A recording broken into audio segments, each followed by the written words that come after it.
Kain tayo mga idol. Atin na natikman yung ating ginawang tinola mga idol. At ito mga idol, nagkanda-paso-paso pa ako idol kasi napakainit yung kanin pala mga idol. Siya pala mga idol, sa hindi pa po kumain dyan pala sa inyo, kumuha na kayo ng inyong mga plato at sabayan nyo po kami kumain. Napakasarap ito mga idol, nagawang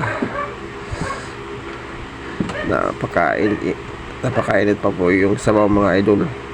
At nilagyan natin to mga idol yung tinola natin ng atay para mas malinam ng mga idol yung sabaw na matamis-tamis mga idol. Lalo na mga idol yung sabaw mga idol, napakasarap. Sobrang sarap talaga mga idol.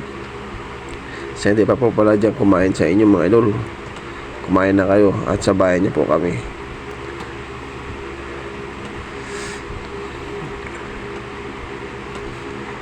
At ito nga mga idol, yung misis ko binibigyan ng sabaw yung aking dalaga dahil gusto niya rin itong mga idol yung sabaw.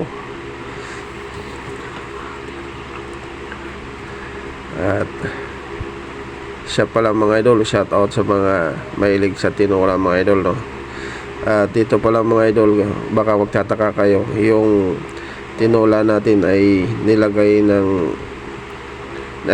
pala natin dito, hindi na gulay is yung pichay, hindi yung sibuya, hindi yung dahon ng malunggay, no?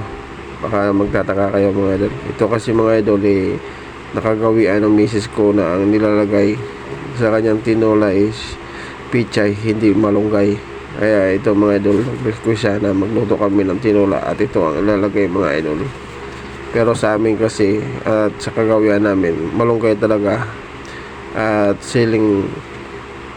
daong sili sa pagdating sa tinola. Pero dahil nga request ito ng misis ko, ito ngayon ang ginawa ko mga idol.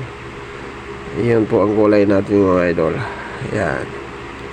Sa pala mga idol, maraming salamat sa inyong pagsusuporta sa Joe TV Vlogs, lalo na sa mga bagong followers at viewers ko.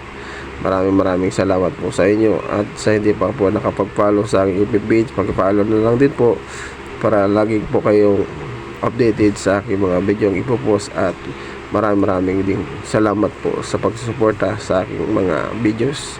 Sana magustuhan niyo pa. Bye bye.